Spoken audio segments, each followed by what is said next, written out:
Okay, so just by way of review, we can quickly go over the complete subject. The complete subject of a sentence is the person, place, thing, or idea that is doing or being something. So here's a hint. You can find the verb and then ask who or what is doing or being that verb. In this example, our first example, my classroom smells like vanilla. It does not smell like fish.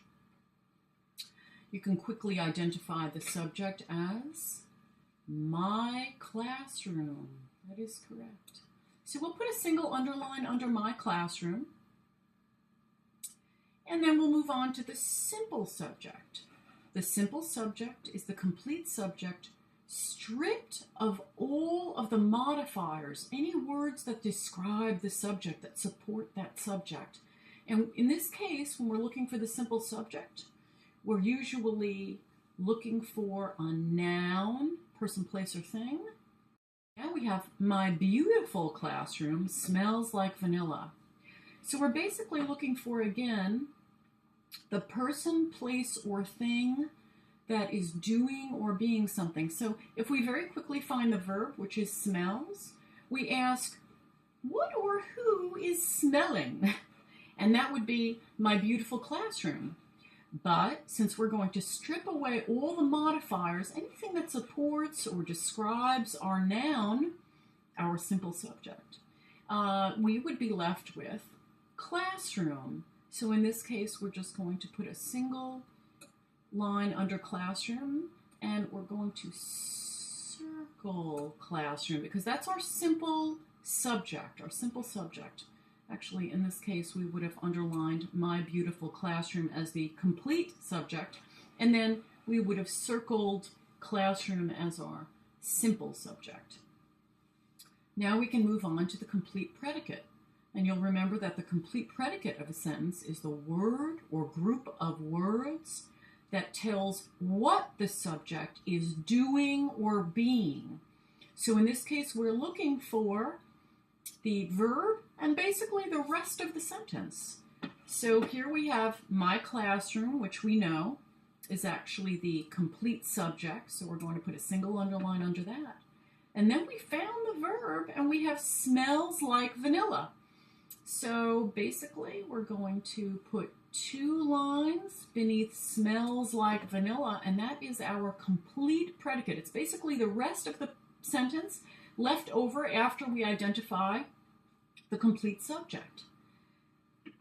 And I know you already know this, but let's go with it anyway. The simple predicate is the actual verb in the complete predicate, and it tells specifically what the subject is doing or being. So in this case, and let's just do the entire process here. We'll first identify the complete subject. So in this case, it's a single underline, a single line under my beautiful classroom. Then we have, let's just do the complete predicate while we're at it. So we have smells like vanilla, gets 2 lines, as you remember. Then we're going to identify the simple subject, and that would be the noun, basically the subject of the complete subject. So in this case, we have classroom as the simple subject. I'm just going to put an S just above it, simple subject. And now we're looking for the simple predicate, which is really the verb. And that's the word smells. That's the action word. So I'm going to circle smells as the simple predicate, and I'm just going to put SP, above it, which is simple predicate. And I'm also going to put a little equal sign, and that's the verb. That's the verb, the action word, smells. So here we have not only the complete subject and complete predicate, but we also have the simple subject and the simple predicate, or the action word, the verb. And so we've basically reviewed most of the items that we discussed a few days ago. And so we're ready to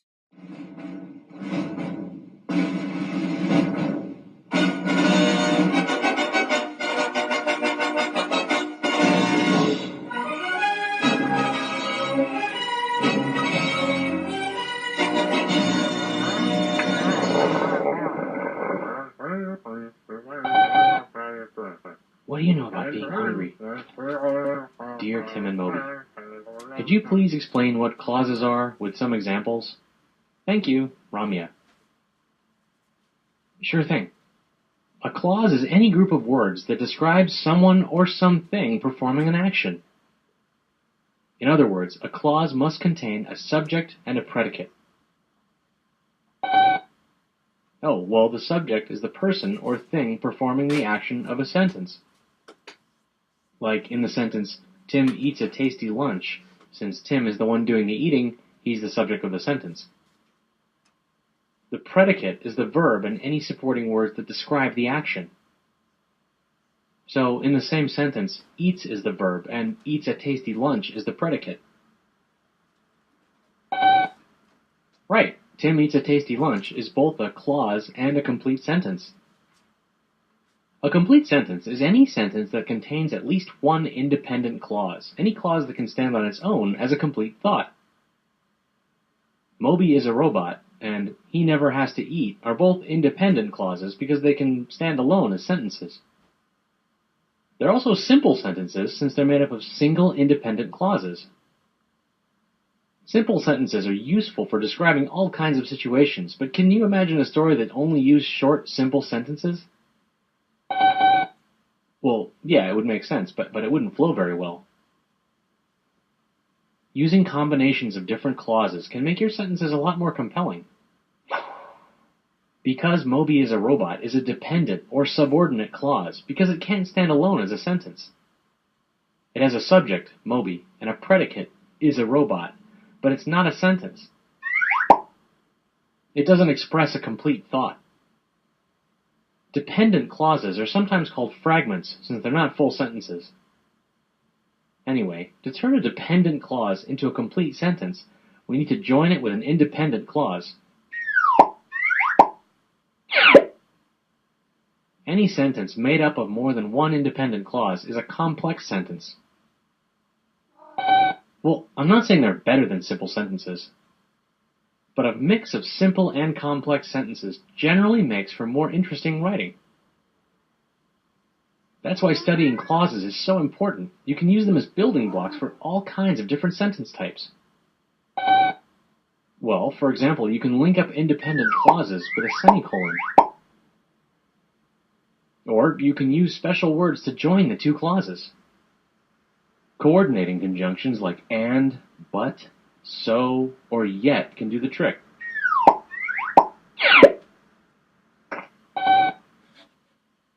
Okay, you attack the wizard with your sword of infinite sharpitude, but he casts his spell of cloakiness and disappears. And, as you're looking around in confusion, he reappears and smites you with his mace of smashery.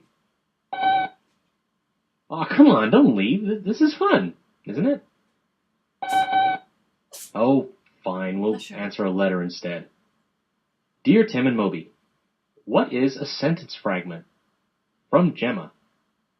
Hey Gemma, a sentence fragment, as you can probably guess, is an incomplete sentence. Every complete sentence has a subject and a predicate. Moby fought the dragon. The subject is who or what the sentence is about, and the predicate tells you what the subject is doing. The most common type of fragment is a sentence without one of those key elements. For example, Rita the sorceress is a fragment. Right, Moby, it's all subject and no predicate. There's no verb to tell us what Rita the sorceress is doing. However, Rita the sorceress cast her spell is a complete sentence. We fix the fragment by adding the predicate cast her spell. Hey, not so fast. There's another kind of fragment that's a little trickier. Come on, stick around. I promise there'll be more cool fantasy art.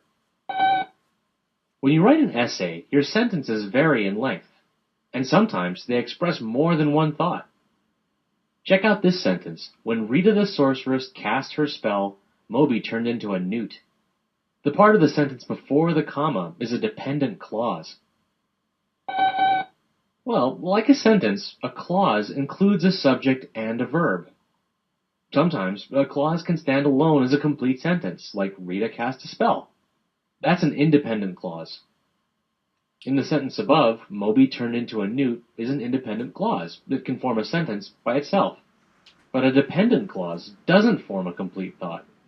See, in this fragment, we don't know what happened when Rita cast her spell. The meaning depends on the rest of the sentence.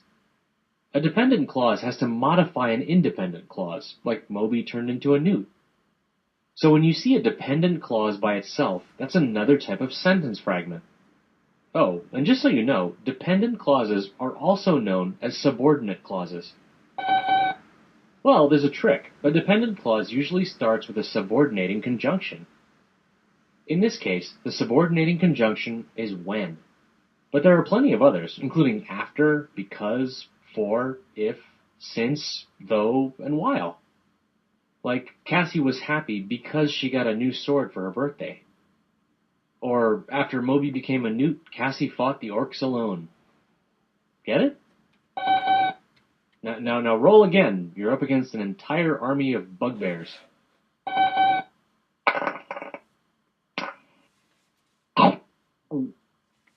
I guess that means you win. All right, by way of review. A clause is any group of words that describes someone or something performing an action. A clause must contain a subject and a predicate. Here are some examples. Tim eats a tasty lunch. In this case, as we know, Tim is the subject, eats a tasty lunch is the complete predicate, and eats, as the verb or action word, is the simple predicate. And, as we learned more recently, the simple subject is, in this case, Tim. So we might put an S for simple subject, and then an SP for simple predicate over eats, the action verb. Let's try another. Ginevra, travels by bus. We will put one line beneath Ginevra, as she is the subject, 2 lines under travels by bus, as this is the complete predicate. Once again, we have travels as the action word, the verb, that is the simple predicate. We'll put a little SP just above that. And we know that Ginevra is the simple subject because she is the person or thing acting or being something. Poor Ginevra, acting or being something. So we'll just put SS for simple subject above Ginevra. Oh, now it gets a little more complicated. Gertrude and Bill play in the yard. Now that's a little bit odd. So let's first find the verb, which is play. So we know that's the simple predicate. So let's circle that. Let's do this a little bit out of order now, just so that we can figure out the beginning here.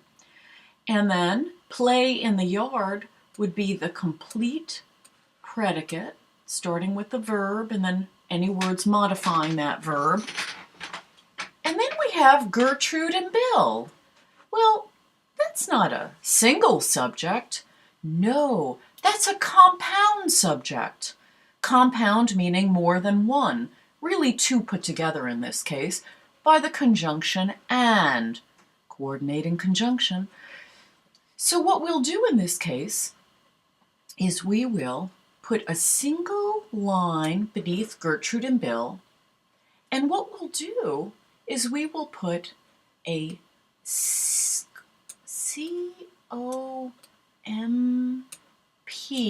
for compound and S for compound subject, because there's really more than one a single simple subject in the sentence. There are 2 combined by a conjunction and. So that is a compound subject. Let's keep that in mind for later on. Here we have another one that's a little bit odd. Tim eats lunch and runs to class. Okay, so in this case we could certainly start with the verb. We have eats lunch, So eats would be the verb. So let's just circle eats as that supposedly simple predicate. And yet there's another verb, and that verb is runs. Very odd. So let's go back and just find the subject for a minute. We have Tim. We don't have another subject, so it's not a compound subject. So we do have a simple subject, Tim. So in this case, I could circle Tim, and I'm just going to put a little SS right next to poor Tim, who's all alone. So he's the simple subject. But what are we going to do with this predicate? We have two verbs, and we have a lovely conjunction, and.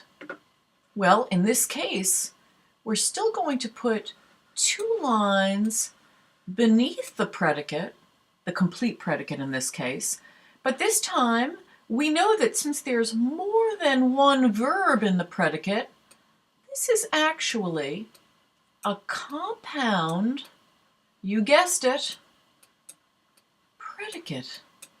It's a compound predicate, which is very unusual.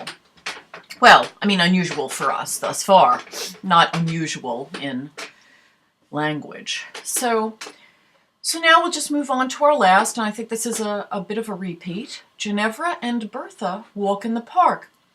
In this case, yet again, we have two subjects. So this would be a compound subject, Ginevra and Bertha. So we could put a single line beneath Ginevra and Bertha, two good friends. And then we have the verb walk, which is the, of course, simple predicate, or the verb. And then two lines under the complete predicate, walk in the park. So the two women are walking in the park. And in this case, this Ginevra and Bertha are again a compound subject. So a little bit more complicated, but still relatively straightforward. And if you've already mastered subject and predicate, which I think you have, I think you can grasp this easily. Now, a complete sentence is a sentence that includes one independent clause. That means one clause which contains a subject and a predicate, because we know clauses must contain a subject and a predicate. So a complete sentence is a sentence that includes one independent clause, meaning that it's a clause that can stand alone as a complete thought. Doesn't need any help. It's independent. An independent clause can stand on its own as a complete thought. It doesn't rely on any other words or phrases, or clauses for that matter, to make any sense. However, a dependent clause, dependent, has a subject and a predicate, so that can be tricky because it looks like a complete sentence. Yet it cannot stand on its own.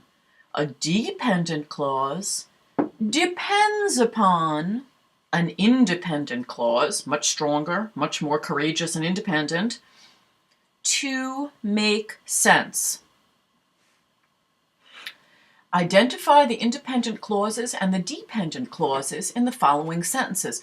So what I usually do is I ask these questions for each. Is there a subject and a predicate, a verb? So noun, verb.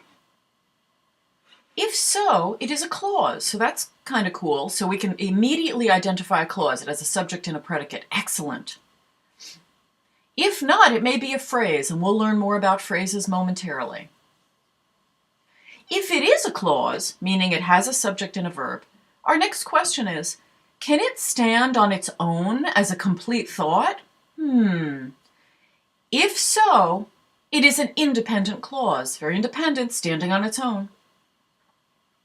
If it can't stand on its own, as an independent clause, then it is likely a dependent clause, meaning it's depending upon another independent clause to stand and make sense.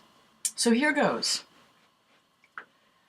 Because Moby is a robot. Now, we see that Moby is a simple subject, so we can put a little line beneath that, and we can actually circle it, simple subject. In fact, technically this would be the complete subject because Moby, in this case. And then is a robot, so we have a predicate and we have a simple predicate. Our lovely verb is. So this is our standard treatment for sentences. So simple subject, Moby. Simple predicate is. So the first question, is there a subject and a predicate, a verb? Yes! If so, it is a clause.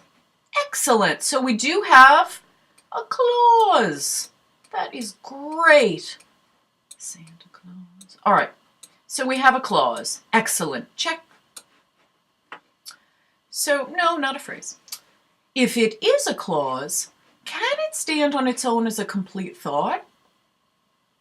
Well, let's revisit it. Moby is a robot can stand on its own. That's a complete thought. Moby is a robot. Just makes sense. Well, in terms of cartoon land, it does. Because Moby is a robot, we have a problem because the word because is not going to allow Moby as a robot to stand on its own. It seems that we're waiting for the end of a sentence here. Because Moby is a robot, he never has to eat. That would be a complete thought, but because Moby is a robot is not a complete thought. So if it were a complete thought, it would be independent. If not, and that is the case here, it is a dependent clause. Wow. So not only is it a clause, but this happens to be and I've run out of room, but a dependent clause. A dependent clause. Wow, have I made a mess of this screen. And it's all because, of the word because. Because is the problematic word here. And because, we're not going to really blame because is a wonderful word that will allow us to develop longer, more elaborate and complex sentences. But right now, it's causing a bit of a problem because we don't have an independent clause to rely on. This poor dependent clause cannot stand alone. Cannot. All right, so I'm going to ask that you write down the rest of our sentence examples here, 2 through 8. You may number them. You can certainly copy number 1 as a model, and then complete these on your own, and then we are going to go over them together. Good luck.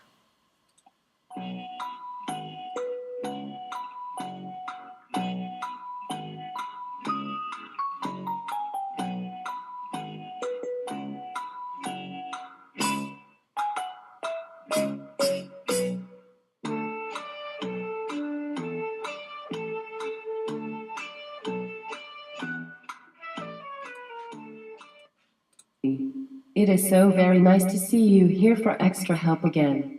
Although I had some doubts about you, I must admit that I was terribly wrong.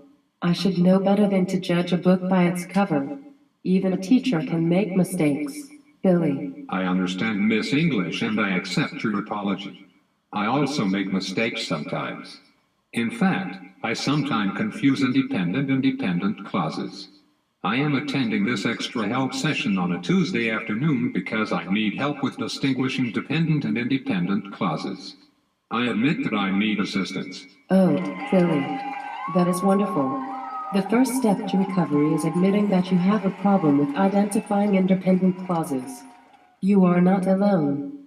We can easily clarify this by going over dependent clauses, which are the clauses that have a subject and a verb, but cannot stand alone as a complete thought. Wow, Miss English. I am so glad I could make it to extra help on a Tuesday afternoon. I ran here immediately after my lumberjack class, and I am sorry I did not change my clothes. No problem. Let us begin by trying to communicate using only dependent clauses. That will be fun and interesting. I will begin. Because I slipped on a banana peel on the stairway. Although your string of words includes both a subject, which is the word I, and a complete predicate, which is slipped on a banana peel on the stairway, I have no way of knowing what happened to you. You are correct, Billy. The word because has made this clause a dependent clause. It cannot stand alone as a complete thought. So what happened because you slipped on a banana peel, Miss English? Because I slipped on a banana peel on the stairway. I fell, then cartwheeled down one flight and landed safely near the door of my classroom. Everyone applauded. Now let me try. When I left my lumberjack class. Lovely example, Billy. In that string of words, I is the subject and left my lumberjack class is the predicate. Therefore, it is a clause. However, it cannot stand alone as a complete thought. I do not know what happened after you left your lumberjack class. Of course. When I left my lumberjack class, I ate tomato soup and spilled it all over my clothes. That is why my clothes are stained. That was a great example, Billy. Thank you for your confidence in me, Miss English. Although I do not always enjoy school. Billy, you have not completed your sentence. I thought we were still providing examples. I apologize, miss.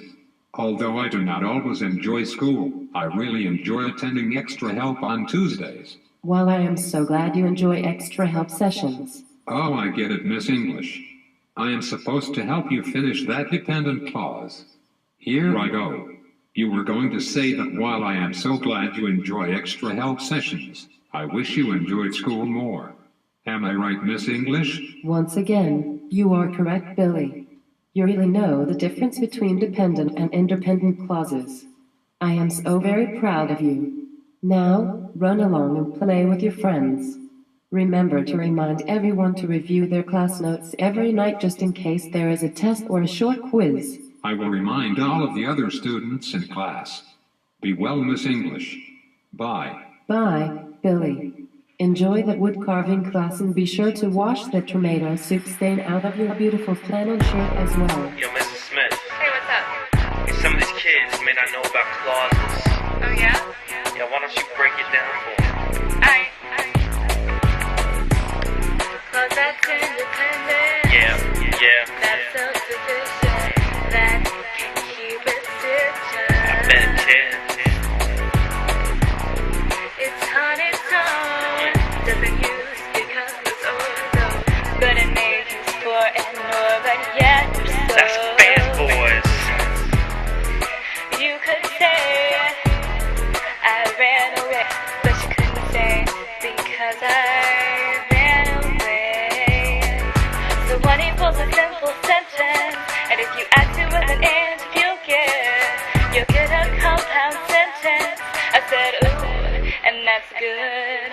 What is a single independent? Simple, and then you add to it, and then compound is what you found. What happens when dependent comes in, combines with an independent? You get complex, it's true, face it.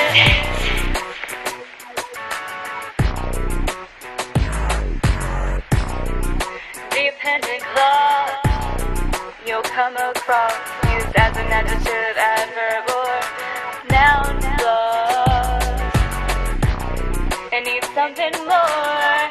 It seems to open a door, and you're left wondering what is that you find. So here is a good example, because I want a camel mixed with this and that you say I'm crazy for. What is a single dependent? It is a fragment of unless you add a clause to help set up law. It all needs to be independent, so the sentence will be sufficient. You'll get complex, it's true, face it. When the independent walks away, there's a person alone and afraid of what the teacher may say. So you're saying that all clauses have a subject and a verb?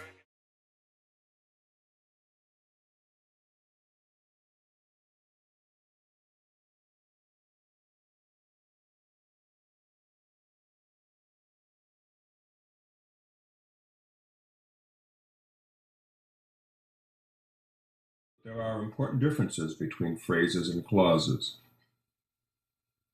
This example has a phrase and a clause. As a student, he was no Einstein. Do you know which part of the sentence is a phrase and which part is a clause?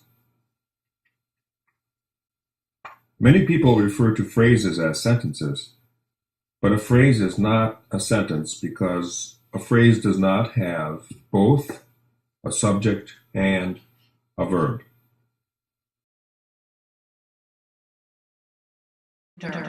A phrase does not have both a subject and a verb.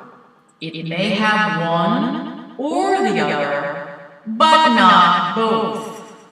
These are examples of short phrases. An apple, good food, the teacher's responsibility, to be, because of the traffic, running a marathon. A phrase can also be very long, like a sentence. Due to the unseasonable snowfall, the heavy traffic near the airport, and construction on the freeway. Why is this long string of words a phrase? Because it does not have both a subject and a verb. And here's another example. This long phrase could be the subject of a sentence, but there's no verb, so it's still a phrase. The best cook in the whole world at the best restaurant in the universe. Remember that a phrase does not have both a subject and a verb. Now that you know what a phrase is, you might be able to guess the definition of a clause. A clause is a string of two or more words that has both a subject and a verb. I quit. Nobody listens. Anna sneezed. We won. A clause can be a sentence. These two-word sentences are clauses because they have subjects and verbs. Here's another example. Our team has a 7-game losing streak. Does it have a subject and a verb? Subject, verb. It's a clause and it's a sentence. Here's an example with two strings of words. Which is a clause? On the way to the computer store yesterday, we discovered a shortcut to the farmer's market. The clause is, we discovered a shortcut to the farmer's market.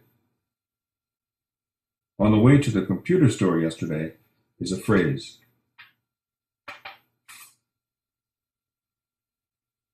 Some sentences have two clauses. The clauses are connected with conjunctions. Here's an example. At the computer store, Philip bought a computer and I returned my printer. The two clauses are underlined. The conjunction and connects the clauses. These two clauses could stand alone as sentences, and for that reason, they are independent clauses.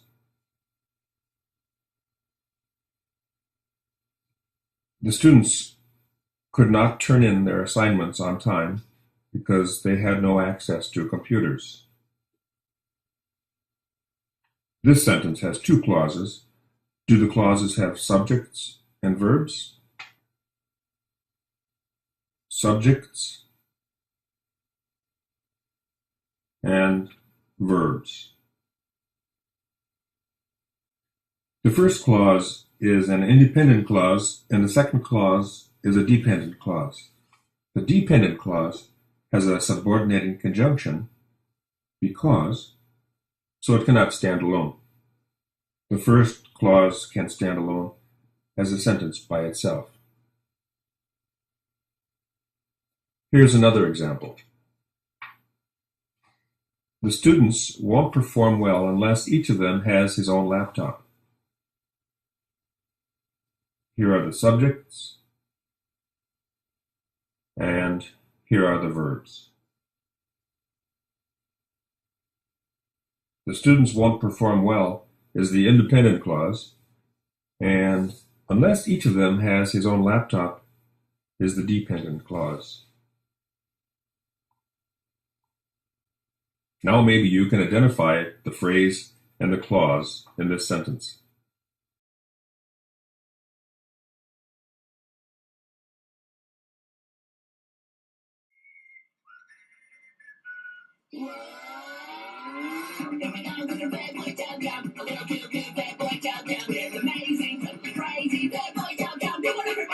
Keep in mind that fanboys refers to for, and, nor, but, or, yet, so.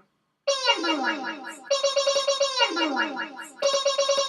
Fanboys! Oh, that's nice. Oh, why didn't you wake me up?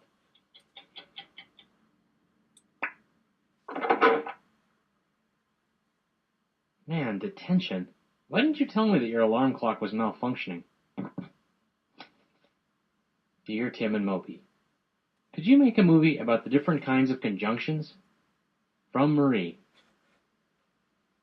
Well, sure we can. Conjunctions are really useful little words. They join up parts of a sentence and let you express all kinds of complex relationships between ideas. Here are a few different kinds of conjunctions. Coordinating conjunctions include for, and, nor, but, or, yet, and so. You can remember them with an acronym, fanboys. Coordinating conjunctions join two equal parts of speech. You can use them to connect words to words, phrases to phrases, and clauses to clauses. See, in the first sentence, the conjunction and joins the words Moby and I. In the next one, or joins up the phrases a note from your parents and a permission slip from the teacher. And in the last one, but joins the clauses Moby claims that he set the alarm and I didn't get to school on time. Some conjunctions are made up of more than one word. Correlative conjunctions travel in pairs, joining up sentences or elements of a sentence that are grammatically equal to each other. Some common correlative conjunctions are both, and, not only, but also, not, but, neither, nor, and either, or. In this sentence, the conjunction either, or connects the two clauses Moby gets his internal clock fixed and I replace him with an alarm clock. But not all conjunctions join equal parts of speech. Well, subordinating conjunctions come at the beginning of a clause and make it depend on another clause for its meaning. Like, since I didn't wake up on time, I was late to school. The since is a subordinating conjunction. It turns the independent clause, I didn't wake up on time, into a dependent clause that relies on the main clause, I was late to school, to complete the sentence. Commas and coordinating conjunctions. There are 7 major coordinating conjunctions in the English language, and a great way to remember them is the acronym FANBOYS, which stands for and, nor, but, or, yet, so, or you can just remember fanboys. Now, just do a quick review. A conjunction is something that joins things, like words, Tom and Sally, or verbs, the cat jumped and ran. Conjunctions can also join phrases together. I will be at the mall or in the library. The phrases at the mall or in the library are joined with the conjunction or. And they can also join clauses, which are those larger parts of sentences. I want to go home, clause joined with I am feeling ill. Those two are joined together with the fanboy for. Okay, so what do coordinating conjunctions have to do with commas? Well, when you're using a coordinating conjunction to join two independent clauses together, or basically two different sentences together, you can do that, but you have to make sure you have a comma with it. So let's look at this first example that has the comma, and the second one that doesn't, and see what's different. So in the first example, I have the conjunction, the fanboy, but, for and, or, but, or, yet, so. There's the but. And if these are two independent clauses, which they are, I should be able to split the sentence right here and have two sentences that can stand alone. So let's make sure they each have a subject and a verb. So over here, I would love to come over, subject, love to come over, but my parents would not let me. Second part of the sentence, does it have a subject? Yes, my parents. The verb is will, let, with the not in the middle there. So we kind of got our verb right here. So I would love to come over. I could put a period there. My parents will not let me. I could put that as its own sentence with a period. So when I'm joining two independent clauses or two independent sentences together, I have to make sure that I put this comma in there. I have two sentences. It takes two things to join them together, the comma and the conjunction. So let's look at the example that doesn't have the comma. I went to the mall and met my friends. So here's our conjunction and I can't split the sentence into two parts right here because it's not going to make sense. So let's look at the first half. I went to the mall, subject, I, verb, went. Looking good so far. We could put a period right here and just say I went to the mall. But let's look at the second part, met my friends. So we have our verb here, met, but we don't have a subject with it. There's no subject missing. The subject is way back here. I met my friends is way back here. So this part of the sentence is dependent on the other part. It can't stand by itself. And so I don't put a comma with this. And you would be incorrect to put a comma here because these are not separate sentences. So you want to make sure that you leave the comma out. So if you have two sentences being joined together with a conjunction, put the comma in. If you don't have two, if you can't split it into two sentences, leave the comma out.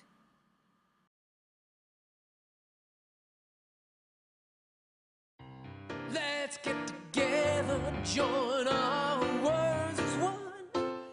Choose your words for the function. Conjunction's gonna get it done.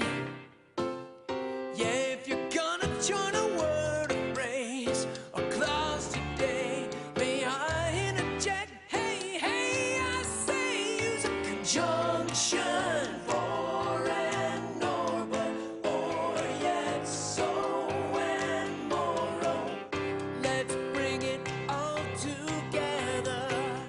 Let's bring it, yeah. Fanboys are dancing with coordination. Hey, hey, what's your function they call? Conjunctions join us one and all, yeah.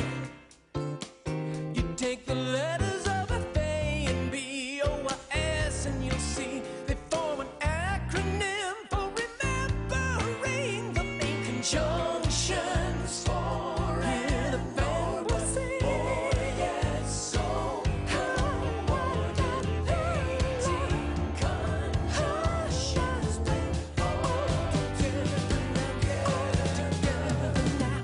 let's bring it all together. Let's bring it, yeah. Suppose